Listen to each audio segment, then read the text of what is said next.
Welcome back to Ezicho Africa, the channel where we unpack Africa's rise, its hidden opportunities, and the powerful partnerships shaping its future. Today, we bring you a story that could transform Africa's food economy forever. India is stepping in to help Ethiopia become the biggest rice producer on the continent. Think about this for a second. Africa, with its fertile lands and rivers, still spends over $6 billion every year importing rice from Asia. Ethiopia alone, despite its enormous agricultural potential, has been a heavy rice importer. Yet Ethiopia has more than 1.5 million hectares of land perfectly suited for rice farming, much of it still untouched.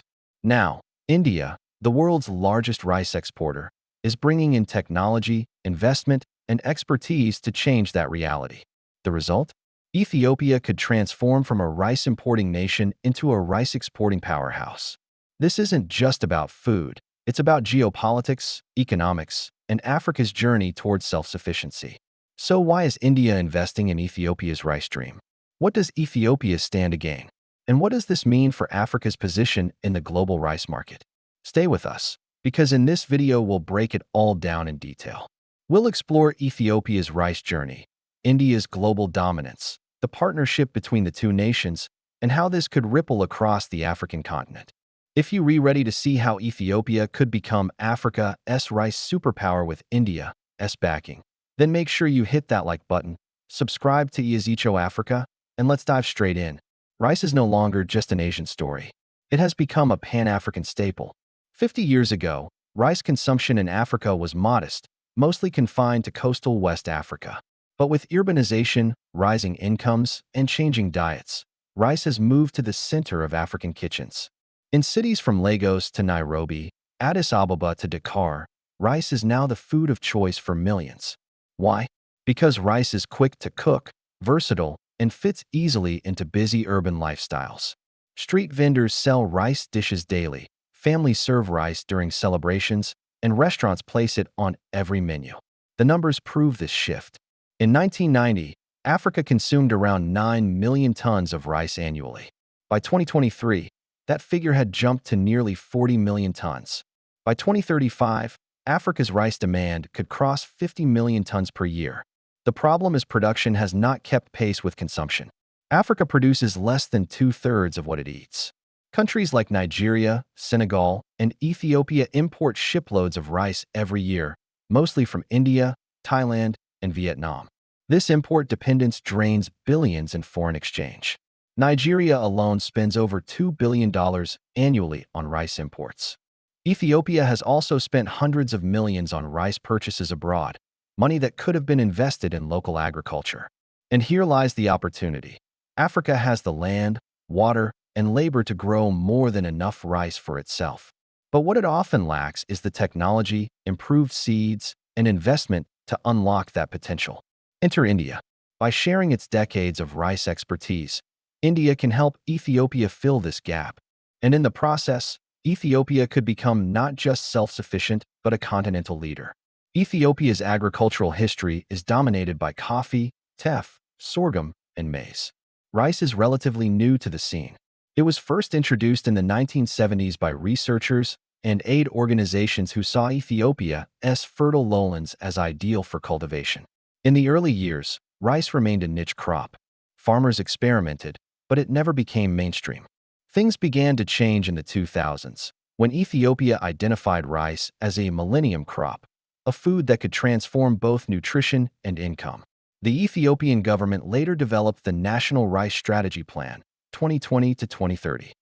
Its goals were ambitious: achieve rice self-sufficiency by 2027, expand cultivated area from under 100,000 hectares to 1.5 million hectares, raise yields from about 3 tons per hectare to over 5 tons per hectare, create jobs and reduce poverty by linking small farmers to rice value chains.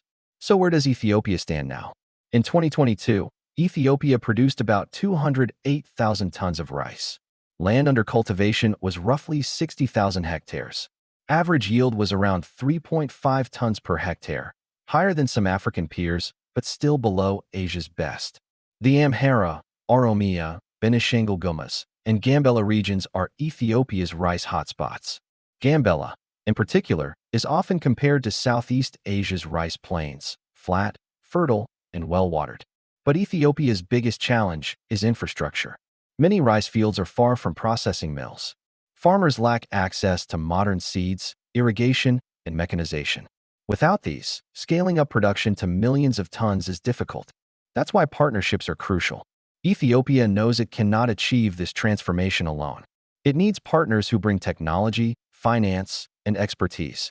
And India, with its global rice leadership, has emerged as one of the most important. India is not just a rice producer. It is the king of global rice trade. In 2023, India exported more than 22 million tons of rice, almost half the world's traded rice. From basmati to parboiled rice, Indian shipments feed countries across Asia, the Middle East, and Africa.